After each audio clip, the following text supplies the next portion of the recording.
Boys and girls, I would like your attention on our science focus wall. Everybody, can I have your attention in 5, 4, 3, 2, 1. Thank you for giving me your attention to our science focus wall. We have been studying waves in our science unit, waves, sound, and light. And in this chapter, we are going to be learning about the nature of sound. We used our slinkies to explore longitudinal waves and transverse waves. We made solar ovens to discuss light waves and how they trap thermal heat energy. Today, we're going to talk about sound waves. And so I just want to review the definition of a wave. A wave is any disturbance that transmits energy through matter or empty space, which is also known as a medium. So what do we call a disturbance that transmits energy through matter or empty space, everybody? A wave. Yes, a wave is any disturbance that transmits energy through matter or empty space. And we're kind of starting to understand what all that means. So today we're going to be learning about sound waves and some important words that we need to know when we're talking about sound waves are loudness, pitch, noise, musical sound, and sound quality. Loudness is the first word I want to discuss today. Loudness is a measure of how well a sound can be heard. And loudness is measured in decibels. So what do we call a measure of how well a sound can be heard, everybody? Loudness. Yes, loudness is a measure of how well a sound can be heard. So when we talk about loudness, we can talk about striking a drum. And if I hit this drum really lightly, we just hear a sound that does not have a large measure of loudness. It just has a little measure of loudness. If we tap on the drum loudly with a strong force, we hear a large measure of what, everybody? Loudness. Yes, we hear a large measure of loudness. Students, can you talk in a loud voice with me? Let's all say we like music with a large measure of loudness. Ready, everybody? We like music. Yes, we like music using a large level of loudness. And when I talk in a large booming voice, when you talk in a booming voice, you are using a large measure of loudness. Now, what if we say we like quiet, peaceful, in a very soft voice? That way, we're saying it with a low measure of loudness. Ready to say that with me, everybody? We're going to say, we like quiet. Here we go, begin. We like peace and quiet. Or, I meant to say, we like peace and quiet. Ready, everybody? We like peace and quiet. Good.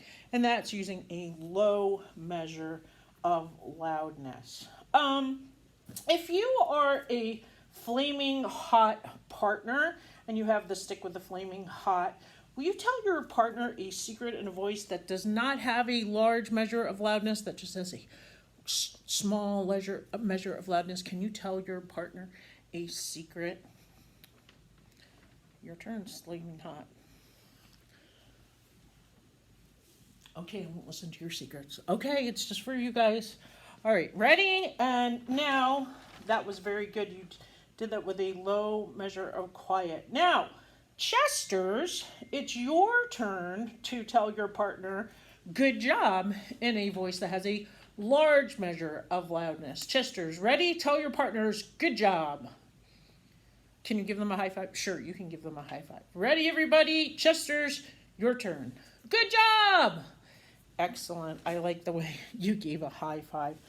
All right, so that is how we measure loudness. The next word I want to discuss with you is pitch, which is one of the properties of sound. The frequency of a sound wave is what your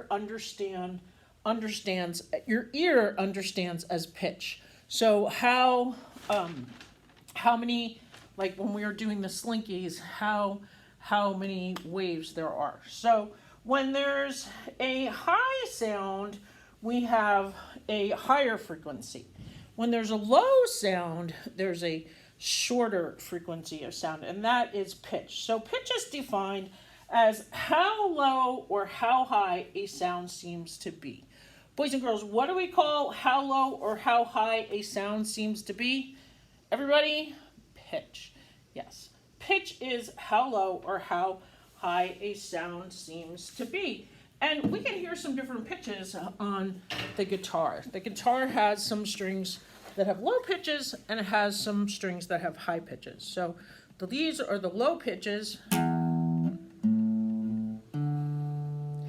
Can you hear how they have a deeper low sound? And then these are the higher pitches. And it has something to do with like how tight you turn the keys will make the guitar have a higher pitch. So again, listen closely. Those are some high pitches. And these are some lower pitches.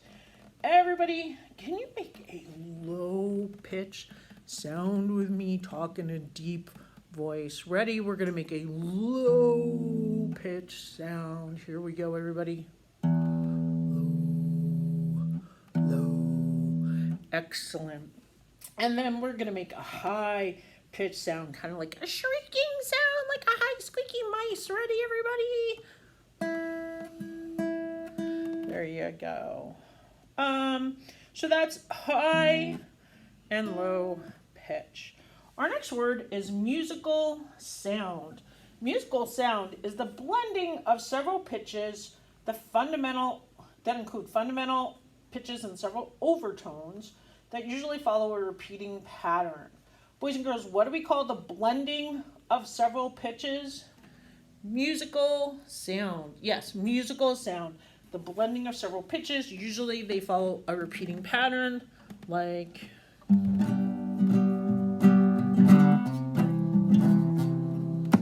Now, the opposite of a musical sound is noise. Noise is a sound that consists of a random mix of pitches or frequencies. So random versus a repeating pattern. Noise is not musical sound. Musical sound is not noise. So if I was going to make noise, would you want to hear that all day? No. So that's our samples. We're out of time.